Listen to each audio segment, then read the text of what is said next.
Good morning everyone and welcome to this channel. तो आप सभी को विजयादशमी दशहरा की ढेर सारी की शुभकामनाएं और ये आपका साल मंगलमय रहे, ऐसी ही प्रार्थना। तो आज की इस वीडियो में हम बात करेंगे क्रेडिट एक्सिस ग्रामीण के बारे में। तो क्रेडिट एक्सिस ग्रामीण ये जो माइक्रो फाइनेंस लेंडिंग में काम करने वाली कंपनी है, इसका बिजनेस मॉडल एनालिसिस समझेंगे। इसमें क्या प्रॉब्लम आ रहे हैं उस चीज को समझने की कोशिश करेंगे। ये जो स्टॉक है एक मल्टीबैगर रिटर्न दे चुका है अपने इन्वेस्टर को पिछले कुछ सालों में, और अभी ये जो स्टॉक है लगभग लगभग 40% डाउन है अपने हाई से। इसके पीयर कंपैरिजन करने की कोशिश करेंगे। इस स्पेस में बाकी जो कंपनियां हैं उसका कैसा परफॉर्मेंस रह रहा है, वहां पर क्या इश्यूज चल रहे हैं उसको समझने की कोशिश करेंगे। और लास्ट में एज ए इन्वेस्टर हमें क्या करना चाहिए, हमें कैसे कंपनियों को ट्रैक करना चाहिए, उसके बारे में थोड़ी सी डिस्कशन करेंगे। तो चलो आज के वीडियो को स्टार्ट करते हैं। तो micro finance space is in completion in a huge problem now. जैसे आपने अगर आरबीआई गवर्नर शशिकांत दास ने भी अपने एमपीसी की मीटिंग में कहा था पिछले कुछ दिनों में, जब उनकी मीटिंग हुई थी, तो उन्होंने यही कहा था कि we are carefully watching the micro finance industry and their loan book. तो हम ये समझने की कोशिश करेंगे माइक्रो फाइनेंस स्पेस क्या होता है जिसमें ये क्रेडिट एक्सिस ग्रामीण जैसी कंपनियां काम करती है। पहली तो होती है बैंक। तो बैंक जो है वो बड़े लोन करती है, कॉर्पोरेट लोन करती है, रिटेल लोन करती है, मतलब करोड़ों में लोगों को वो लोन देती है। उसके बाद आता है NBFC, non banking financial companies जो होती है, जैसे बजाज फाइनेंस टाइप कंपनियां हो गई। उनका नंबर दूसरे पैमाने पे आता है कि मतलब वो हमारे लोगों से कोई ऐसे डिपॉजिट नहीं लेते, हम जाके वहां पर डिपॉजिट नहीं करते हैं, लेकिन ये सिर्फ लोगों को लोन देते हैं। उनका जो टिकट साइज होता है अभी बजाज फाइनेंस जैसी कंपनी का ज्यादा होता है, लेकिन बाकी बहुत सारी स्पेस में कंपनी काम करने वाली जो कंपनियां हैं वो लोन बुक जो है अपना बढ़ाती रहती है, मतलब लोगों को लोन देती है और उसमें से जो इंटरेस्ट आता है उसमें से वो पैसा कमाती है। इससे ही उनका जो आमदनी होती है, उसकी जो प्रॉफिट की ग्रोथ होती है, सेल्स की ग्रोथ होती है, वो इसी से ही होती है और अपने शेयर होल्डर्स को वही देखना होता है, ठीक है। और तीसरा जो एक कैटेगरी होती है वो माइक्रो फाइनेंस लोन होता है। माइक्रो फाइनेंस लोन मतलब इसकी जो टिकट साइज होती है 1 लाख, 2 लाख, 3 लाख, मैक्सिमम 4 लाख, 5 लाख तक वो लोन देते हैं। तो ये जो छोटे टिकट साइज का लोन देते हैं उसके ऊपर ज्यादा इंटरेस्ट चार्ज करके वो लोगों से पैसा कमाते हैं। तो ऑब्वियसली ये इसकी जो टिकट साइज है वो कम है, मतलब वो कम लोन देती है, तो वो गांव में, विलेजेस में, जैसे बचत गट हो गया, जॉइंट लेंडिंग ग्रुप्स हो गए, वहां पर किसी को बिजनेस करना है, 1 लाख उसको चाहिए तो उसको वो लोन देती है, ठीक है। तो उस स्पेस में काम करने वाली ये क्रेडिट एक्सिस ग्रामीण भी ये उस तरीके की कंपनी है जो लोगों को गांव में लोन देती है, ठीक है। आपको ये समझना पड़ेगा, there are three strata in our society. पहला है बहुत ही रिच आदमी होता है, वो करोड़ों में लोग लेगा। अगर वो मिडिल क्लास आदमी है तो वो लाख में लोग लेगा। अगर वो छोटा आदमी हो 50,000, 1 लाख, 2 लाख का लोन लेगा। तो जो बड़ा स्टेटस का आदमी है उसको तो अगर मान लो कि उसकी जॉब भी चली गई तो उसके पास बाकी अपने रिसोर्सेस रहते हैं, उसके पास ऑपरेटिंग इनकम रहता है जिससे वो अपने लोन को पे करता है। दूसरा मिडिल क्लास होता है, थोड़ा बहुत प्रॉब्लम में वो चला जाता है, कोई अगर उसके उसके इसमें इशू आ गए लोन को रीपेमेंट करने के लिए, लेकिन वहां से भी वो थोड़ा बहुत मैनेज कर लेता है। लेकिन ये तीसरा जो स्टेटा होता है उनके पास इनकम के इतने सारे अपॉर्चुनिटीज नहीं रहते गांव लेवल पे। अगर मान लो कि माइक्रो फाइनेंस स्पेस में किसी क्रेडिट एक्सिस ग्रामीण जैसी कंपनी ने किसी फार्मर को लोन दिया है और उसकी फार्मिंग में अगर मान लो कि बरसात की वजह से प्रॉब्लम आता है, तो वो लोन नहीं चुका पाएगा, और जिसकी वजह से ही इस सारी कंपनियों में अभी प्रॉब्लम आ रही है। तो अभी हम समझते हैं कि ये जो तीन स्टेटा है, तो लोअर स्टेटा में अगर जनरल इलेक्शन हुआ, हीट वेव हुआ, बाढ़ आ गई, तो इस स्टेटा में इस कंपनियों में बहुत प्रॉब्लम आती है। प्रॉब्लम क्यों आती है? क्योंकि ये जो लोन देते हैं लोगों को उसका लोन का रीपेमेंट ही नहीं होता है। That is the main problem why Shashikant Das is also telling us that be careful in this microfinance space. तो चलो कम बैक करते हैं क्रेडिट एक्सिस ग्रामीण के बारे में। तो क्रेडिट एक्सिस ग्रामीण ऐसी एक कंपनी है जो एक 17,000 मार्केट कैप करोड़ की एक कंपनी है और इंडिया की सबसे अच्छी मतलब केयर रेटिंग के हिसाब से सबसे अच्छी माइक्रो फाइनेंस कंपनी है। लेकिन आप देखोगे स्टॉक जो 1700 के ऊपर था, वहां से लुढ़कते लुढ़कते स्टॉक 1000 के लेवल पे आ गया है। आपको ये समझना पड़ेगा, लोगों को अभी लग रहा है कि इसका आरओई अच्छा है, इसका बिजनेस फंडामेंटल अच्छा है, सबसे अच्छी कंपनी है इंडिया में काम करने वाली, तो इसमें पैसा लगा दो। लेकिन आपको ये समझना पड़ेगा कि इसके बिजनेस मॉडल में प्रॉब्लम है। और प्रॉब्लम ये है कि यहाँ पर उनके जो रीपेमेंट उनको जो आना है वो कस्टमर से नहीं आ रहा है। पिछले दो दो दिनों में उनके बिजनेस के अपडेट आए। उन्होंने अपने बिजनेस अपडेट में कहा कि भाई साहब, हमारी जो जो लोन की डिसबर्समेंट है वो 19% से कम हो गई है वाई वाई बेसिस के ऊपर। मतलब जो भी लोन उन्होंने 2024 में दिया था उसके कंपैरेटिवली हम 19% से लेस लोन हम लोगों को अभी दिया है। और उनका जो एयूएम होता है, एसेट अंडर मैनेजमेंट है, उसमें से सिर्फ 12% की ही ग्रोथ है।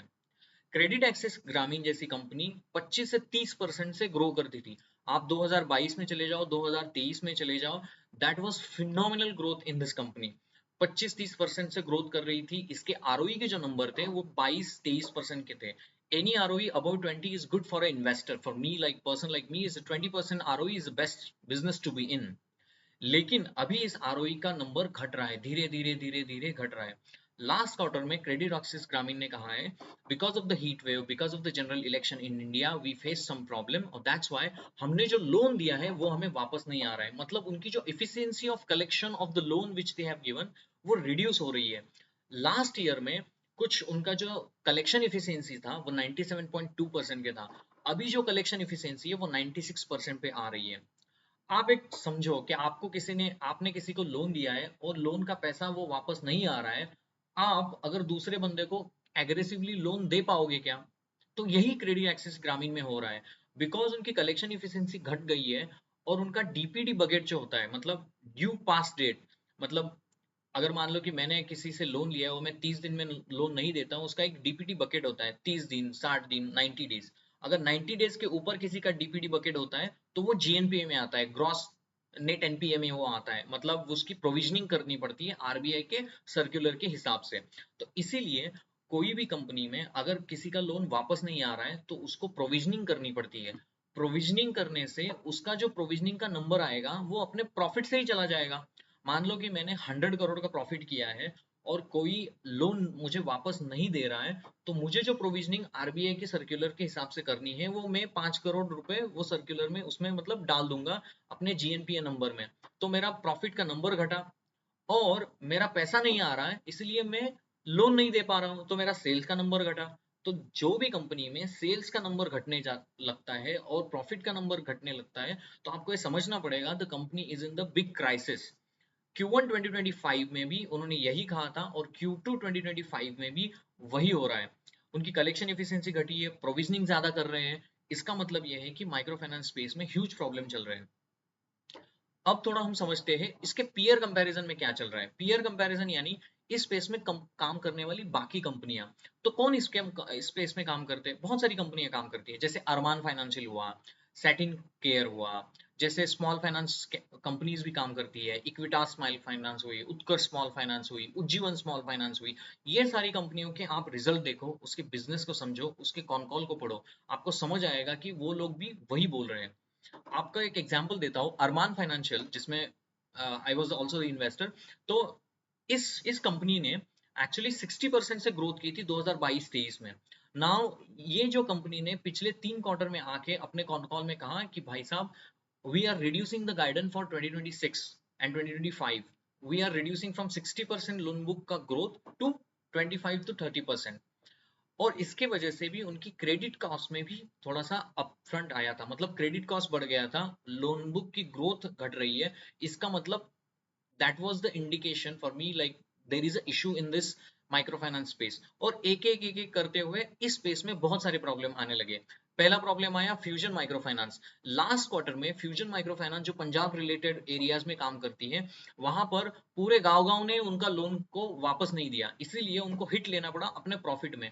तो स्टॉक देखोगे 50% डाउन था अपने टॉप से। तो इसीलिए बहुत इंपॉर्टेंट रहता है कि कोई भी स्टॉक अगर नीचे आ रहा है तो हमें समझना पड़ेगा कि इसमें कुछ प्रॉब्लम तो नहीं है। या ऐसा नहीं है कि स्क्रीनर में जाओ, माइक्रो फाइनेंस स्पेस डालो, वहां पर आरओई देखो, आरओसी देखो, अरे यार कंपनी तो अच्छी है, ये तो गिर गई है, इसको तो लेना चाहिए। That is the very wrong method which retailers do and that is why they stuck for years. आपको और एक एग्जांपल देता हूं जो आईटी स्पेस से है, हैप्पीएस्ट माइंड पिछले 2 साल में कुछ नहीं किया। That was the stock has been very popular in social media and YouTubers, जिसकी वजह से वो स्टॉक ऊपर गया और वहां पे एक समय के बाद वो स्टॉक अटक गया क्योंकि कंपनी में ग्रोथ ही नहीं है। एज ए इन्वेस्टर हमें देखना है, हम उस बात पे आते हैं, चलो ठीक है इसमें प्रॉब्लम चल रहे हैं, अरमान में भी प्रॉब्लम चल रहे हैं, उज्जीवन स्मॉल फाइनेंस बहुत ही बढ़िया कंपनी काम कर रही थी, लेकिन उन्होंने भी कहा अभी हम 25 से नहीं 14% से ही ग्रो हो रहे हैं। तो मुझे बात बताइए, कोई भी कंपनी अगर अपने सेल्स को कम कर रही है, अपने प्रॉफिट को कम कर रही है, तो आप एज ए इन्वेस्टर उस स्टॉक में इन्वेस्ट क्यों करोगे? हाँ, उसकी पुरानी हिस्ट्री अच्छी है, हाँ उसकी हिस्ट्री अच्छी है, लेकिन तुम एज अ बिजनेस अच्छा करने लगोगे तब मैं अपने स्टॉक में एंटर करूंगा। एज ए इन्वेस्टर हमें ऐसे स्टॉक में एंटर नहीं करना है जहां पर वो डिस्काउंट पे अवेलेबल है। कोई भी सस्ती चीज वो कारण से सस्ती होती है, कोई भी चीज किसी कारण से महंगी होती है।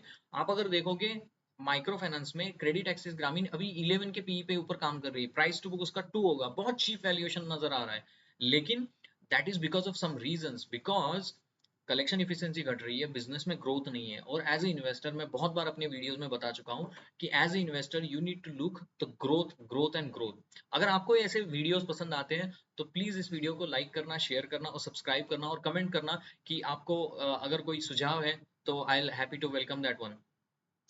तो ये प्रॉब्लम अभी माइक्रो फाइनेंस स्पेस में बहुत बढ़ते ही चला जा रहा है, पिछले 2 क्वार्टर्स में चला जा रहा है। लोगों ने इन्वेस्ट किया, थोड़ा डिस्काउंट है स्टॉक में, टीवी ने भी बताया, और लोग इसमें घुसते, मतलब घुसते चलते रहते हैं।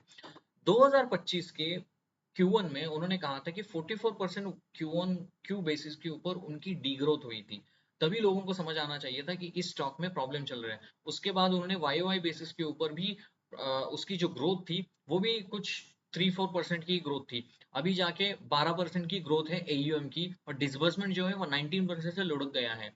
तो थोड़ा बहुत केयरफुल रहिए इस माइक्रो फाइनेंस स्पेस में लेके, क्योंकि देर इज अ ह्यूज प्रॉब्लम्स। और माइक्रो फाइनेंस में आरबीआई की भी नजर है, अगर आरबीआई चाहेगा कोई रेगुलेशन लाएगा तो ये स्टॉक 1000 से फिर 500 भी चला जा सकता है। So there is a risk and be careful about this one. कल एक बिजनेस अपडेट आया जो इंडिया की सबसे बड़ी आईटी कंपनी है टीसीएस का।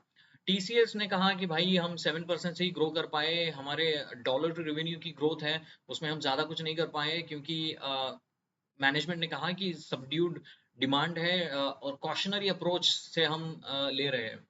आपको एक समझना पड़ेगा, ऐसी कंपनी है जो 6 लाख मार्केट कैप से 6 लाख 6 लाख एम्प्लॉयज इस कंपनी में काम करते हैं, और इस कंपनी ने बहुत सारे समय से 6 लाख की एक लोग हैं, और एक ग्रोथ को एक लेवल के बाद करना बहुत ही मुश्किल हो जाता है ऐसी सारी कंपनियों में। तो टीसीएस एक बड़ा हाथी बन चुका है, और that will be very hard for TCS to grow from that point. और उनका जो बहुत सारा बिजनेस जो आता है वो आता है नॉर्थ अमेरिका में, और नॉर्थ अमेरिका में बहुत सारे प्रॉब्लम अभी के लेवल पे चल रहे हैं।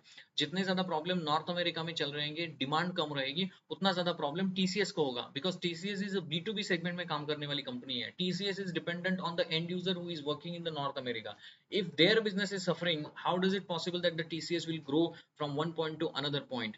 आपको लोग कितना भी कहे, कितना भी कुछ कहें, हम स्टॉक मार्केट में 30% ग्रोथ की कंपनियों में इन्वेस्ट करने वाले लोग हैं, उसके लिए हम आए हैं, और हम चाहते हैं कि हमारी कंपनी जो इन्वेस्टर है वो इस तरीके से ग्रोथ करे। 4% अगर ग्रोथ के कंपनी में मुझे इन्वेस्ट होता तो मैं एफडी में करा था, जो रिस्क फ्री है, अगर कोई वॉर हो गई तो भी मुझे प्रॉब्लम नहीं है, तो I will be happy to invest in this company. मैं टीसीएस का नाम सुन के, ब्रांड नेम सुन के उसमें इन्वेस्ट नहीं करूंगा। मैं इन्वेस्ट करूंगा अगर, हाँ उसमें अगर 20% की ग्रोथ आ रही है, कुछ अच्छा एआई रिलेटेड काम कर रही है और उसकी वजह से मुझे ग्रोथ आ रही है, तभी मैं जाके इन्वेस्ट करूंगा, ना कि ब्रांड नेम की वजह से। तो आपको यही देखना है कि बिजनेसेस को क्वार्टरली क्वार्टरली बेसिस के ऊपर, वाईओवाई बेसिस के ऊपर ट्रैक करना होगा, बिजनेस में क्या चल रहा है, बिजनेस में प्रॉब्लम कैसे चल रही है। कोई भी स्टॉक डिस्काउंट पे आ रहा है तो नहीं लेना है, स्टॉक में जाके ऐसे ही उछल कूद करके वहां पर कुछ अपनी पोजीशन नहीं बनानी है।